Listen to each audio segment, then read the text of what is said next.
Assalamualaikum warahmatullahi wabarakatuh. Kembali lagi dengan saya Toferde.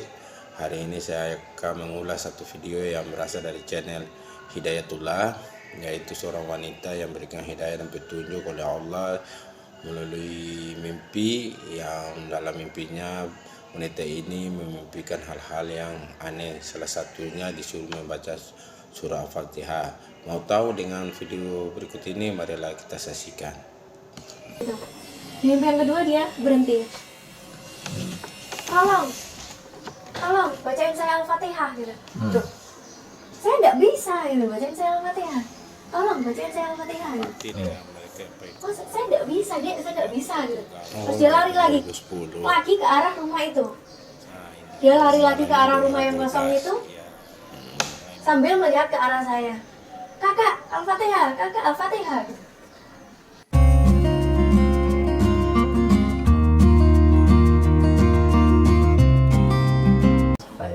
Nah, sekarang ke kisah hijrahnya, Pak.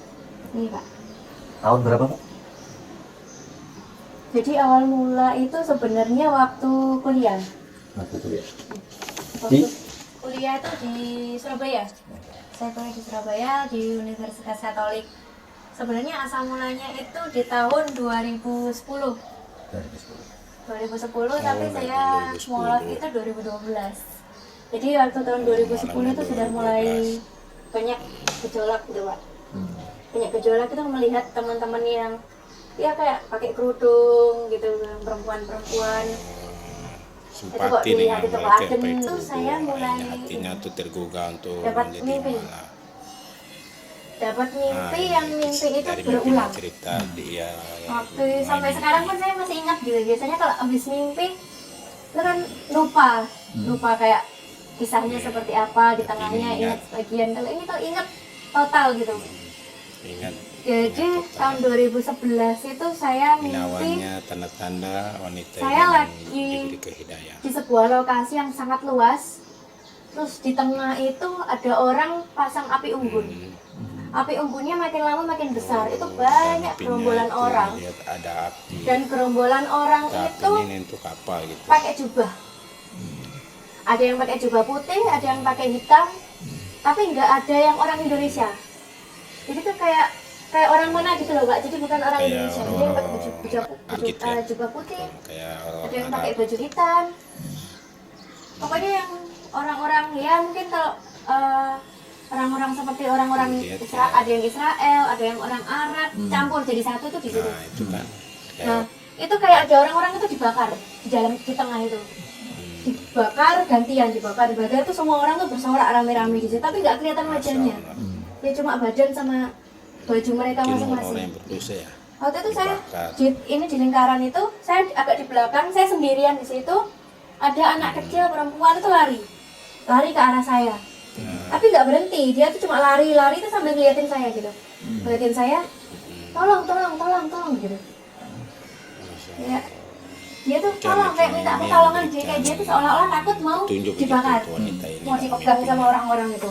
Mungkinnya kayak begitu. Minta tolong, dia lari masuk ke rumah. Waktu itu ada suatu rumah itu gelap, kosong, tidak ada orang sama sekali. Kemudian waktu dia masuk mau ke rumah,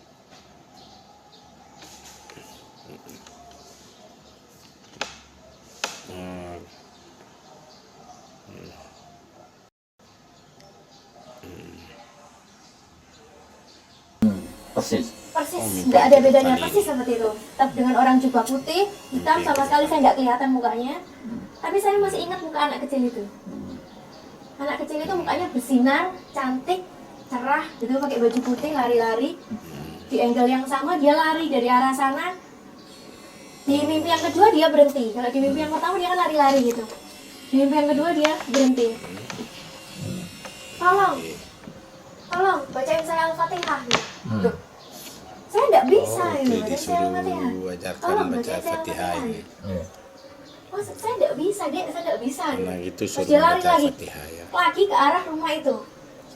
Dia lari lagi ke arah rumah yang kosong itu sambil melihat ke arah saya. Kakak Al-Fatihah gitu. Terus saya merinding. Ingat yang dulu, ya anak kecil tuh kasihan sekali gitu. nggak ada orang tuanya, nggak ada siapa-siapa, anak kecil tuh sendirian cuma, dan satu-satunya orang yang lihat anak kecil itu cuma saya. Waduh, saya nggak bisa Al-Fatihah, saya nggak bisa. Kakak Al-Fatihah, kakak Al-Fatihah. itu dia masih non muslim. Jadi Saya bisa ini doa bapak kami, waktu itu saya bilang gitu.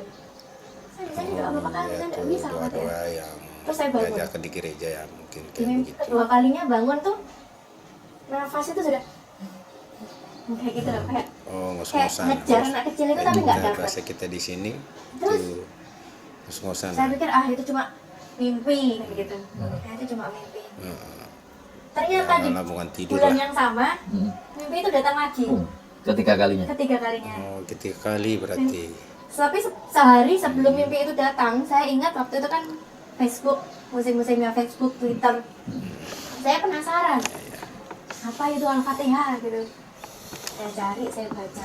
Bingung dia. Oh, dulu kan waktu di SMP saya Di pernah di sini sekolah. lah dia ini, mencari tahu sekolah lah apa negeri. itu Oh, ternyata itu doa yang biasanya dibaca kalau sebelum jam pelajaran. Itu ya. Gitu. Terus saya enggak mikir yang macam-macam, terus saya baca gitu. Oh, ternyata intinya itu tunjukkan saya jalan yang lurus. Ihdinas siratal mustaqim. Iya. Terus besoknya saya mimpi lagi persis yang seperti itu, anak itu berdiri di depan saya. Jadi mimpi yang ketiga tadi. Mimpi yang ketiga persis sudah sama persis, makanya saya sampai sekarang tuh masih ingat karena mimpi itu terulang hampir 3 kali. Dia bilang, Al-Fatihah tolong, Al-Fatihah tolong. Saya bacakan. Ini apabila orang Saya bisa tapi nggak dibaca ingat. petunjuk dari Allah Cuma ya ingat kayak kalimat begini. yang pertama gitu. Didatangi mimpi macam-macam itu banyak. Yang Bismillahirrahmanirrahim. Iya, ya, Yang Bismillahirrahmanirrahim, mereka- Alhamdulillahirabbil alamin. Itu kan saya ingat dulu pernah memori waktu masuk Islam, SMP ya, bahwa Alhamdulillahirabbil seperti alamin, wanita yang satu ini. Arrahmanirrahim. Nah, Udah jalan sampai mimpi situ tuh. dia. Al-Fatihah kakak. Tapi belum selesai saya ngomong, anak kecil itu seolah tahu kalau saya nggak hafal. Waktu itu terus saya dipegang, saya digandeng di mimpi yang ketiga itu diajak lari. Diajak masuk rumah itu, sembunyi di sini, seolah-olah anak kecil itu bilang gitu, tapi dia cuma ngeliat mata. Sembunyi di sini, nanti dibakar sama orang-orang itu gitu. Masuk ke sini. Saya masuk di situ tuh lama sama anak kecil Kita itu. anggap ya mungkin Nah di orang situ itu dulu tuh waktu SD dulu kan saya sekolah di SD Katolik Tulungagung. orang-orang berdosa ya. Waktu kelas 5, Jadi saya masih bikin ingat wanita betul, ini kelas 5 itu akan bilang ke ditarik, atas dibakar lagi di, seperti mereka sana. di gedung yang kedua. Dulu bahasa Indonesia itu kan pakai buku dinas pemerintah itu. Ya. Saya pernah main drama, di situ saya pernah berperan SD-nya sekolah jadi Katolik juga ini. jadi orang yang kesakitan, minta tolong, kemudian saya bilang asyhadu alla ilaha illallah wa asyhadu anna muhammadar rasulullah.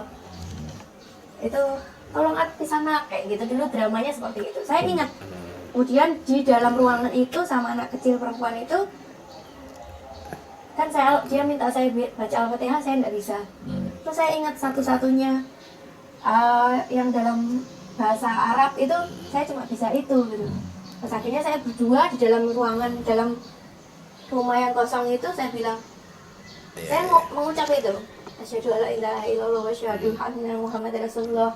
Nah itu senyum. Dalam intinya sudah ucapkan 25 syahadatnya sebenarnya. Terus kayak dia mau peluk saya, tapi kayak dia mau peluk datang gini, tapi kayak cahaya hilang. Jadi saya tinggal sendirian di Oke. ruangan itu, di rumah kosong itu. Terus bangun lagi saya, Pak. Kemudian saya bangun dengan kondisi yang sama, kaget, megap-megap gitu, nafas susah gitu. Gemetar lah istilahnya. Terus saya ingat akhirnya habis Rasa itu saya takut, nggak kuliah hari itu. gemetar, ya. Itu kan waktu saya masih kuliah di kos. Saya bangun saya nggak kuliah. Saya merasa kok nggak enak gitu, kayak kesiangan sekali. Padahal waktu itu kos-kosan sama kampusnya dekat, cuma 10 menit jalan kaki. Saya nggak kuliah. Itu saya twitteran. Terus nge-follow akun Ustadz Felix Xiao. Saya baca-baca Ustadz itu. Xiao. Yang dulunya lewat, dia cuma lewat. Biasanya kan saya nge-retweet kata-kata beliau yang bagus ya, yang kalau motivasi tapi nggak berbau agama agama. dari agama lain. Udah saya Ustadz sering Felix retweet Xiao itu. katanya Saat bagus. kemudian pada saat saya tidur, saya bangun, saya mulai ingat mimpi yang itu. Mimpi yang itu, kemudian saya penasaran. Terus kemudian waktu itu saya penasaran, saya nonton YouTube Dr. Zakir Naik. Alhamdulillah kebetulan saya bisa bahasa Inggris juga, jadi Satu saya kalau video nyimak lagi yang bagus ceramah-ceramahnya yaitu beliau tuh video paham. dokter Zakir Di Naik, situ, dia tuh sering Dia mengulas bilang, tentang Alkitab dan coba Al-Quran. Itu sebutkan, bagus. dia menantang salah satu orang Kalau yang belum ikut pernah dakwah beliau. menonton Dokter Zakir Naik, Sebutkan silakan ayat-ayat nonton. Alkitab Itu yang bagus menjelaskan Yesus bilang bahwa Itu pada saya kenyataannya ini udah tahu Allah. ya, siapa tuh dokter itu. Dia tidak pernah, yang ada hanyalah Allah Bapa. Dan Yesus pernah minta tolong kepada Allah Bapa. Jadi memang betul Allah Bapa. Kalau di Katolik itu kan ada 3 Pak. Allah Bapa, Allah Putra, Allah Roh Kudus. Ternyata ini memang betul, tapi dengan penafsiran yang salah. Jadi Allah Bapa ini memang Tuhan Allah yang paling tinggi. Nah, sedangkan Allah itu kalau memberikan wahyunya kepada para nabinya melalui malaikat. Malaikat yang diutus. Kalau di Islam Malaikat itu yang diutus. seperti malaikat Nah, itu Jibril lah. malaikat itu yang utusan itu, wahyu-wahyu itu mungkin yang sebenarnya ya mungkin ya saya nggak tahu, tapi pemikiran saya mungkin itu dari Allah ke Nabi. Jadi agama ini ada itu karena Allah ke Nabi. Di antara dari Allah ke Nabi ini ada media yang naik turun dari Media seperti kerajaan malaikat Allah ke dunia ke jadi Nabi. itu Itu ya berikan wahyu lah malaikat itu kan tidak ke berwujud nabi yang manusia. ada. Itu penafsiran waktu itu ya. Penafsiran waktu itu tidak berwujud, berarti Yesus ini bukan Allah, Yesus ini Nabi. Nah, ketika saya mulai berpikiran seperti itu, berarti yang benar menunjukkan Itu Yesus kan ini kalau Nabi mereka itu di cuma di agama Al-Quran. Kristiani kan mereka menganggap Itu saya Yesus atau mikirnya Isa seperti itulah Tuhan. Bahkan Sedangkan kita dari di Nabi Islam, bilang ada Yesus atau ayat Isa itu itu adalah artinya saya Nabi. sampai ngambil Alkitab saya Nah, baca. sekarang wanita ini baru sadar Perempuan itu ternyata Yesus jika itu beribadah adalah akan baik jika dia menudungi kepalanya. Terus saya ingat patung-patung Bunda Maria. Ya, Zaman kalau dulu di Islam perempuan yaitu memakai perempuan hijab. suci yang dipilih Dia suster-suster. bingung kenapa ada Itu ayat mereka di menutup Injil itu kepalanya. menyatakan seperti itu, beribadah Oh, harus iya, menutup iya. kepala atau hijab atau memakai Tapi kerudung lah. selama ini kalau kita ikut ibadah itu nggak dijelaskan secara rinci, hanya sepotong-sepotong dan Tapi ayat itu nggak kebanyakan pernah orang disebutkan Nasrani gitu. ke tempat Padahal itu ibadah ada tidak dalam memakai Alkitab. itu, Kenapa? tidak gitu? sesuai Saya ketentuan mulai dalam bertanya-tanya. Injil itu ya, itu yang dia jadi Kok ada nggak sedikit beda disebutkan? lah. Gitu. Dan ternyata laki-laki ini memang Itu mungkin kedudukannya di pengertiannya atas perempuan. kayak gitulah. Ternyata di Alkitab itu juga disebutkan seperti itu. Kemudian Yesus Itu yang mengajar kebanyakan atas cara pembuka malaikat agama Kristiani Jibril tidak pernah datang, membuka gitu. ya kayak Oh, gitu ya benar, berarti yang gitu. ada dalam Waktu itu Injil saya tentang mikirnya. beribadah harus memakai pakaian kayak Ternyata gimana Yesus tidak ini pernah bukan ada. Tuhan. Saya salah Tapi kalau wanita Tuhan ini Yesus itu salah. melihat dalam Tuhan itu Allah. Alkitab itu Kalau kita membaca ternyata dalam huruf beribadah harus yang lain kayak dalam begitu, arti yang harus sebenarnya itu menutup disebut aurat atau Allah. menutup kepala lah. Jadi Tuhan kita ini Allah. Nah, waktu Ini itu saya sudah menurut mulai wanita inilah. ingin pindah agama, karena saya merasa menemukan kebenaran di dalam Alkitab itu yang menjelaskan tanda tanya saya di agama saya yang sebelumnya. Menemukan jawaban ya. Iya betul. Terus dulu ada orang yang bilang sama saya, keluarga juga, Yesus itu Tuhan, dia bisa menghidupkan orang mati. Ternyata yang melakukan mujizat itu banyak nabi, tidak hanya Yesus. Memang Jadi betul. melakukan suatu keajaiban itu belum tentu dia Tuhan. Dia nabi yang diberi kuasa oleh Allah melalui malaikat. Di situ saya semakin paham. Akhirnya waktu itu sudah pengen masuk Islam. Waktu itu imamnya yang mensyahadatkan waktu itu di masjid. Ayo latihan dulu. Masjid mana? Tulungagung. Oh, itu. Nah, Raja Agung, Masjid Raja Agung. Boleh diketahui keluarga ya? Mungkin imamnya Ya, tidak tahu. waktu itu ayah hadir. Ternyata wanita ini Jadi sudah ayah ikut ngantar. hafal dengan dua kalimat Kalau syahadat. mami di rumah. Jadi waktu itu mami di rumah, ya saya sama suami, sama mertua, sama papi waktu itu. Di waktu syahadat kan diajarin dulu, maksudnya biar nggak salah. Karena mereka semua kan nggak tahu. Mereka pikir saya karena mau menikah, Mau menikah. saya masuk Islam, terus saya diajarin cara Karena mau syahadatnya. nikah saja. Terus saya dalam hati, yaudah saya pura-pura Cara dokumentasi. ikuti aja, padahal sebenarnya Ternyata sebelum-sebelumnya udah hafal wanita gitu. ini sudah tahu. Syahadat itu ya Sudah sudah saya hafal baca. apa tuh dokumen sampai syahadat. rumah itu senang sekali hati ini. kayak apa ya Pak? Kayak ada sesuatu yang dalam mengganjil itu. Dengan bersadar plong dia, gitu loh. dia sudah mulai plong, Jadi kayak lega. keinginan Apa saya yang itu dia kayak selama ini saya kayak berada dalam sebuah kota, ragu-ragu, nggak bisa keluar. kayaknya Jadi setelah syahadat sekarang saya udah pulang tuh saya berhasil. senang sekali gitu. Udah bisa Alhamdulillah, mengucapkan gitu.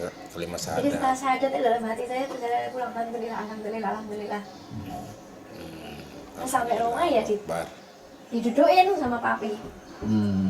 Alhamdulillah papi ini orangnya baik, sosialnya sama masyarakat ini saya akui. Waktu itu dari semua orang yang saya kenal, papi ini orang yang paling gila di hati saya. Tapi dulu ya. Jadi kalau ada tetangga tahlilan, ada tetangga apa itu bantu, gotong royong. Mau sama agama Buddha, papi dulu kan juga salesman. Pernah ke luar pulau, kemana-mana, ke Lombok, Bali, Kalimantan, papi cerita di sana saya baik sama orang ini, jika saya di Pura diajak makan, gitu. Tapi itu sosialnya begini.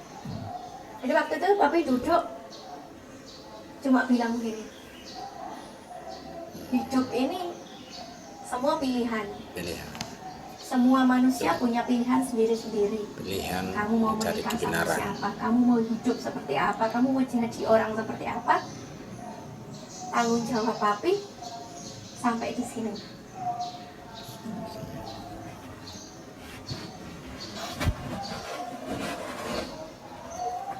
Masya Allah. Memang membuat Itu papi pilihan bilang gitu. itu berat. Tanggung jawab papi, saya masih ingat sampai sekarang. Sampai sekarang masih ingat. Tanggung jawab papi sampai di sini. Setelah ini kamu mau seperti apa? Itu kamu sudah dewasa, sudah dirimu sendiri. Nah, itu kamu sudah dewasa, sudah dirimu sendiri, tanggung jawabmu sendiri. Papi cuma pesan sama kamu. Menjadi orang Islam itu sulit. Kamu harus Islam tidak begini, sulit. gitu.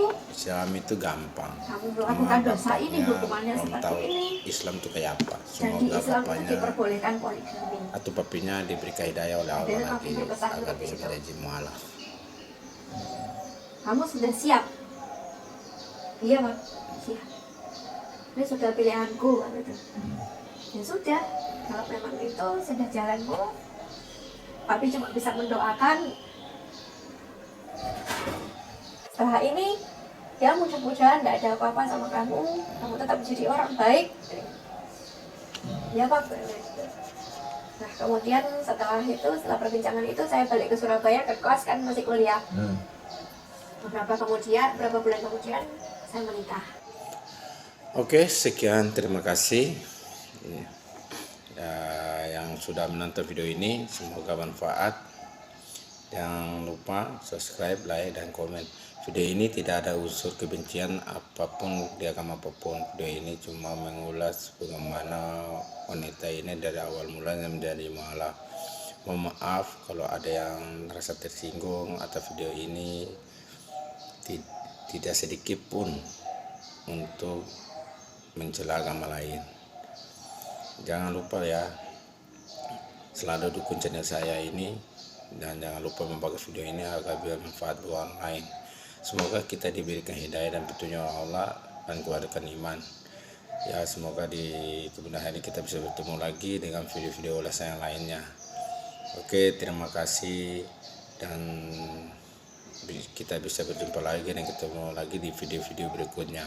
Oke, assalamualaikum warahmatullahi wabarakatuh.